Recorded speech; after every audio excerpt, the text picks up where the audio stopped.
자, 이 장은 그래서 제목이 로봇 사피엔스라고 붙어 있어요. 여기서 주로 그 로봇 만드는 사람들이 만들고 싶어 하는 건 어떤 로봇이지? 걷는 로봇. 걷는 로봇하고 사람과 공감하는 거. 그러니까 걷는 것도 여러 가지 방법이 있을 수 있어. 개처럼 걸을 수도 있잖아? 네 다리로? 근데 여기 있는 로봇들은 어때? 두 다리로 걷죠? 네. 두 다리로 걷는 사람 같은 로봇이죠. 물론 모든 새들도 다 두 다리로 걸어요. 그러나 저기 좀 새에 가깝다기보다 이렇게 사지가 있죠, 로봇들이. 팔다리가 있죠. 그래서 좀 사람에 가까운 로봇들이야. 그 사람에 가까운 로봇을 뭐라 그런다고? 용어가 나오죠. 휴머노이드라고 얘기를 하죠. 휴머노이드라고 얘기를 하죠. 여기서 만들어지고 있는 로봇들은 주로 휴머노이드들. 그러니까 다음 장에 보면 어때요? 이제 사람을 넘어서서 다른 생명체들을 모방하는 그런 지네처럼 생긴 로봇이 있기도 하고, 뭐 아니면 곤충처럼 6다리로 걸을 수 있는 로봇들도 있고, 그래서 좀 더 다양한 형태인데, 일단 이 장에 나오는 건 사람하고 좀 더 흡사한 로봇들이라고. 자, 그래서 맨 처음에 나오는 것이 이제 사람처럼 걷는 로봇입니다. 그래서 와봇이라는 로봇이 있고, 그 다음 또 책에 보면은 와비안 알투라고 여기 지금 그 책에 나와 있는 로봇 이름은 그렇죠? 일단 맨 처음에 이렇게 얘기를 해요. 처음에 이제 로봇이 뭔지 그거부터 한번 점검을 해보고 넘어가자. 그래서 로봇이란 뭔가? 생김새에 관계없이 스스로의 움직임을 조절할 수 있고 환경에 반응을 할 수 있는 정도의 지능을 갖춘 기계. 그러니까 뭐 내가 하듯이 뭐 이렇게 그러니까 짐은 그런 거죠. 내가 들어서 옮겨줘야 되는 건데 그런 것이 아니라 스스로 이제 움직일 수도 있고 또 환경에 반응을 할 수 있을 정도의 지능을 갖춘 기계. 그러니까 앞에 최소한 뭔가 장애물이 있다. 그럼 피해서 돌아갈 줄 알아야 되고 아니 뭐 이것까지는 아니더라도 뭐 사람이 앞에서 빵긋 웃는다. 그럼 같이 빵긋 웃어주는 그런 로봇 있잖아. 그런 것처럼 이렇게 뭔가 반응을 할 수 있는 그런 지능을 갖춰야 된다라고 얘기를 하죠. 그러니까 보통의 기계와 로봇이 다른 건 그런 거죠. 스스로 알아서 움직이고 또 어쨌든 반응을 한다라는 거. 그래서 특히 그 중에서도 인간과 흡사한 로봇을 갖다가 휴머노이드 로봇이라고 얘기를 하죠. 그래서 최초의 휴머노이드 로봇의 이름은 와봇이었습니다. 1973년에 일본 학자인 이치로 가토와 그의 학생들이 같이 만들었죠. 이런 부분도 재밌어요. 가토는 사망했기 때문에 지금 현재 로봇을 만드는 일은 못하고 있지만 어쨌든 여전히 살아있는 전설이다. 일본에서 지금 로봇을 만드는 사람 중에 이제 가토의 이름만 들어도 두근두근 하는 사람들이 있는 거야. 근데 그가 살아있는 전설인 이유는 그가 학생들에게 심어줬던 호기심 때문이다. 이렇게 얘기를 해줘. 그러니까 여러분들도 다른 사람들한테 호기심을 심어줄 수 있는 사람이 되세요. 그리고 이건 그냥 농담이었고 자 봅시다. 근데 이렇게 질문할 수 있다는 거야. 로봇은 굉장히 다양하게 만들 수 있는데 왜 하필이면 사람을 닮은 로봇을 만들어야 될까? 그죠? 그것도 한번 생각해 볼 필요가 있죠. 근데 거기에 대해서 뭐라고 얘기를 해요? 일단 여기서 지금 인터뷰한 사람은 인간을 위해 디자인된 세계 안에서 기능하기 위해서. 말이 약간 좀 어렵죠. 그러니까 어떤 거냐면 혹시 그거 공각기동대 애니메이션 본 사람 있어요? TV판으로? 15세 아니었어요? 응? 공각기동대 뭐요? 15세 아니었어요? 15세예요? 텔레비전에서 했던 것도 그거 연령 제한이 어떻게 되는지 모르겠네. 근데 여하튼 곧 볼 수 있게 될 거예요. 못 보는 사람들도. 근데 거기에 보면 그러니까 로봇들이 이제 사람하고 다른 거는 사람하고 좀 더 상호작용을 많이 하고 그다음 사람이 사는 공간에서 활동을 해요. 왜냐하면 당장 집안에서 청소를 하고 가재도구를 정리를 한다고 생각을 해봐요. 그게 사람에 맞게 공간이 다 디자인이 돼 있잖아요. 그렇기 때문에 하다못해 서랍을 열고 세면대를 닦고 그럴래도 사람하고 비슷한 키라야 되고 사람하고 비슷한 신체 구조를 가지고 있어야지 그런 일들을 해낼 수 있지. 봐봐. 싱크대도 그렇고 조리대도 그렇고 다 보면 사람 키에 맞춰서 돼 있어요. 서랍도 사람이 이렇게 딱 숙이고 어느 정도 키가 되는 것이 이렇게 잡아 끌 수 있어야 되고 냉장고도 그렇게 생겼고 뭐 창문도 그렇고 그냥 생각해보면 다 사람이 살기에 제일 편한 그런 모양으로 이렇게 우리 공간이 이루어져 있다는 거야. 그래서 이 안에서 사람하고 특히 사람하고 직접적으로 이렇게 대화를 할 수 있는 그런 로봇들은 인간에 가까운 형태인 게 여러 가지로 편하다는 거지. 그래서 인간하고 좀 다르게 생겼을 경우엔 인간과 성공적인 상호작용을 할 수 없을 것이다. 근데 이 부분까지는 잘 모르겠어. 그지 안 그래요? 왜냐면은 사람들은 사람하고 전혀 다르게 생긴 로봇이 나타날 때 처음에는 약간 낯서니까 마치 내가 생전 처음 보는 사람하고 얘기를 좀 서먹서먹하게 잘 못하는 것도 있을 수 있고, 난생 처음 보는 식물을 보거나 난생 처음 보는 어떤 동물을 봤을 때 약간 당황하는 거랑 비슷하게 난생 처음 보는 로봇을 봤을 때도 당황할 수 있어. 하지만 어쨌든 상호작용을 할 수 있다면 걔랑 대화하는 법, 같이 뭔가 교감하는 법을 배울 수 있겠죠. 그래서 이것까지는 잘 모르겠지만 일단 사람들한테 좀 더 친숙하게 느껴지는 건 사실일 거예요. 인간하고 좀 더 닮은 로봇이. 그죠? 예를 들면 그런 거죠. 침팬지가 이빨을 이렇게 드러내고 하고 웃는 것 같이, 사람들이 보기에는 이렇게 한박 웃음을 짓는 것 같이 환하게 하하하 그러고 웃는 것 같은 표정을 지을 수 있다고. 이건 사람하고 마침 침팬지가 되게 닮게 생기기도 했어. 그래서 그걸 보고 당연히 저거 웃는구나라고 생각하지만 사실 침팬지가 웃을 때는 이빨을 이렇게 잇몸을 다 드러내지 않죠. 성질이 났을 때 이빨을 이렇게 드러내죠, 잇몸을. 네, 웃는 거를 착각할 수도 있는 건. 그래서 하여튼 어쩌다가 이런 얘기가 나왔나? 하여튼 그런 것들이 있기 때문에 굉장히 좀 다를 수도 있긴 하지만 되게 미묘한 게 다를 수도 있지만 어쨌든 사람하고 좀 비슷하면 비슷할수록 좀 더 대화하기가 쉽기는 할 거예요. 그래서 한번 봅시다. 여기서 같이 지금 여기 갑자기 이름 자꾸 까먹네요. 와비안 알투를 만들고 있는 다카니시라는 사람. 이 사람하고 인터뷰를 했죠. 그래서 인간과 함께 생활하는 로봇을 만들 때 제일 중요한 건 뭐냐? 역시 첫째도 안전, 둘째도 안전, 셋째도 안전입니다. 그런데 그것은 인간에 대한 안전. 그러니까 사람하고 이렇게 같은 생활 공간에 있다가 사람을 갑자기 넘어지면서 덮친다든지 내지는 사람을 아까 얘기한 것처럼 사물인 걸로 착각을 하고 움켜준다든지 이렇게 막 그러면은 그런 안전 문제도 생각을 해야 되지만 로봇 자신의 안전도 되게 중요하다는 거야. 계단에서 굴러 떨어져가지고 그냥 부서지면 어떻게 할 건데. 그렇기도 하고 좀 짠하죠. 이렇게 제 아무리 나랑은 다르게 만들어져 있는 로봇이지만 이렇게.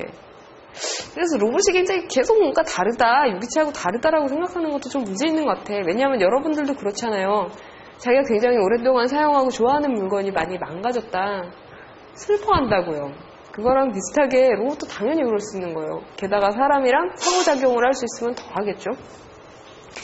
로봇 자신의 안전도 하여튼 중요한 문제고. 근데 이제 다카니 씨가 재밌는 얘기를 하나 하는데, 로봇 연구들이 지금 굉장히 다양한 방식으로 이루어지고 있습니다.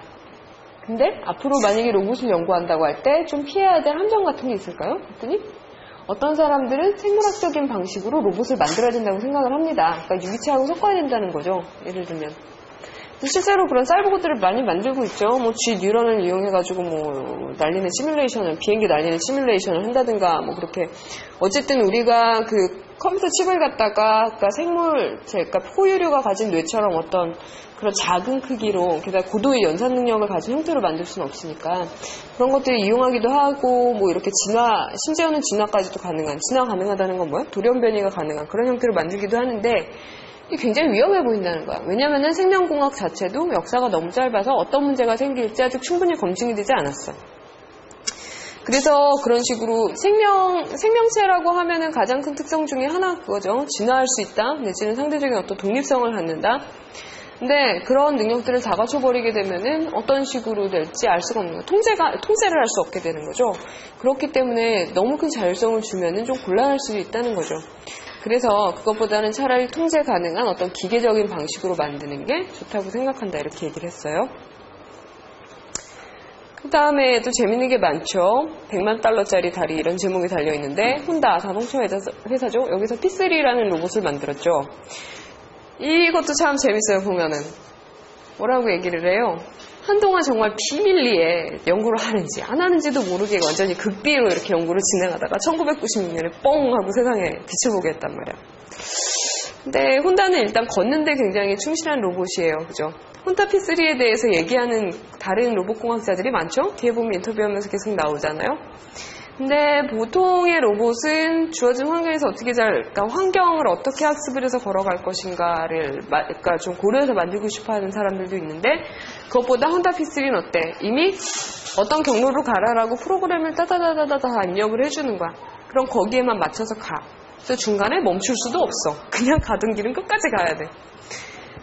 근데 뭐 사실 그런 것들이 약점인 동시에 강점이 될 수 있는데, 하여간에 어쨌든 이 혼다 P3 같은 경우에는 혼자 서 있다는 것만으로도 굉장히 놀랄만한 일이다.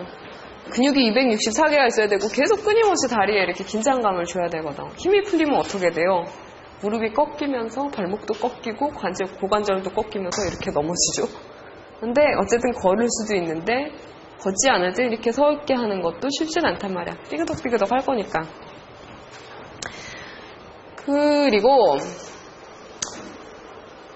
그래서 결국은 어떤 식으로 혼다 P3를 응용할 수 있을 것인가. 그래서 예를 들면 뭐 사람을 치거나 뭐 사람을 움켜잡거나 사람이 앞에 있거나 없거나 상관없이 걸어가는 그런 로봇이라면 이런 데 두는 건 좀 위험하고, 이제 행성으로 어디 우주선에 같이 넣어가지고 보내서 그 지역 탐사를 하게 할 수도 있다 라고 얘기를 하죠.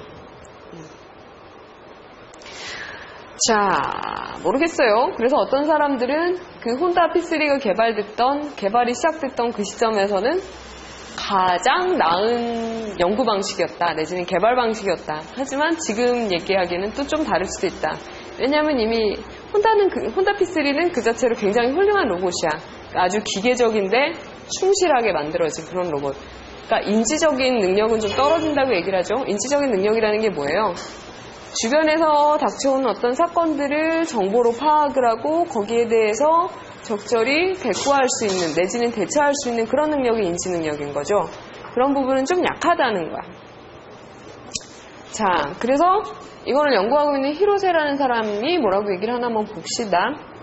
로봇을 전혀 모르는 사람에게, 예를 들면 조선시대 사람에게 어떻게 P3에 대해서 설명할 수 있을까? 라고 주문을 했어. 그랬더니 인간이 걷는 속도하고 동일한 속도로 걸을 수 있는 기계입니다. 뭐 기계라는 말이 익숙하지 않은 사람한테는 또 어떻게 설명할 수 있을지 모르겠어.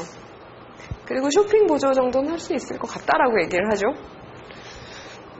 근데 이 로봇을 어떤 점을 어떻게 개선해야 될까라고 물어봤더니 사람 몸무게에 가깝게 무게를 줄여야 된다. 130kg 너무 무겁다. 그리고 균형도 아직 약간은 좀 삐끗삐끗한데, 좀 덜거덕덜거덕한데 이것도 좀 손을 봐야 될 거다. 그 다음 한 얘기가 참 재밌었어요. 왜 자동차 회사에서 로봇을 만들고 있냐? 라고 물어봤더니 그냥 자동차는 이동하는 거죠. P3는 어때요? 사람이랑 비슷한 속도로 걸어서 이동하죠. 그래서 이게 다 이동의 문제라는 거예요. 그래서 뭔가 이동할 수 있는데, 물론 자동차하고 로봇하고 굉장히 다를 수 있지만 어쨌든 이동이라는 데 초점이 있다라고. 그냥 이거는 뒤에 갖다 붙인 말일 수도 있는데, 근데 어쨌든 재밌는 점이에요. 사람 자체도 움직이는 하나의 그런 어떤 존재일 수 있죠. 걸어가는 존재, 뛰어가는 존재일 수도 있고, 때로는 기거나 고를 수 있는 존재일 수도 있고, 다른 종류의 이동성을 갖고 있는 건데, 하여튼 재밌었어요.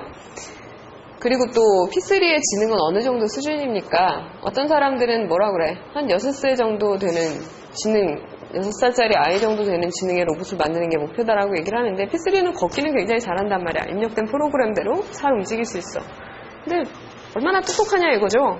이렇게 얘기를 했더니, 사실은 얘는 운동 자체에도 초점이 맞춰져 있기 때문에 이걸 지능이라고 부를 수 있을지 모르겠다. 하지만 운동지능이라고 얘기할 수 있다고 얘기를 하죠.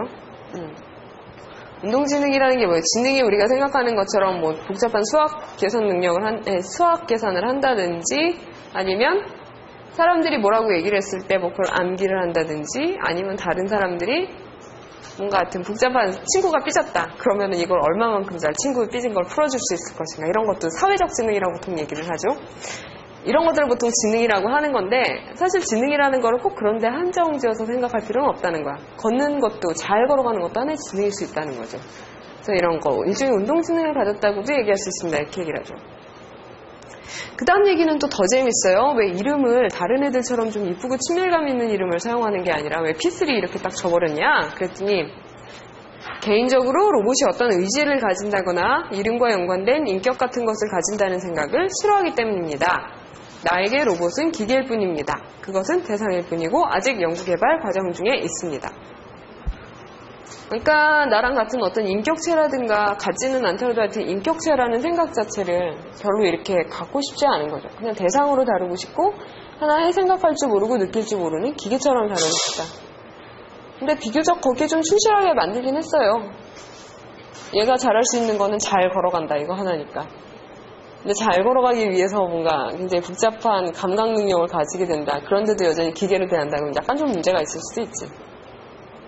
그 다음에 이제 마치 갓난아기의 첫걸음과 비슷하게 이렇게 발자국을 뗄 수 있는 로봇에 대해서 얘기를 하고 있지요.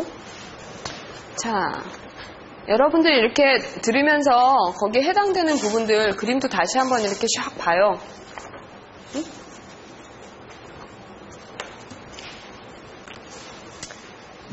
참 아장아장 열심히 걷는 로봇입니다. 여기도 또 그런 사람이 있네? 기계에 이름을 붙이는 거 별로 좋아하지 않는 나고야 대학에 이름 없는 한 로봇, 마치 갓난아기처럼 걸음마를 연습하고 있는 로봇. 자, 그래서 이거를 하고 있는 팀장이 이제 후쿠다하고 인터뷰를 또 했어요.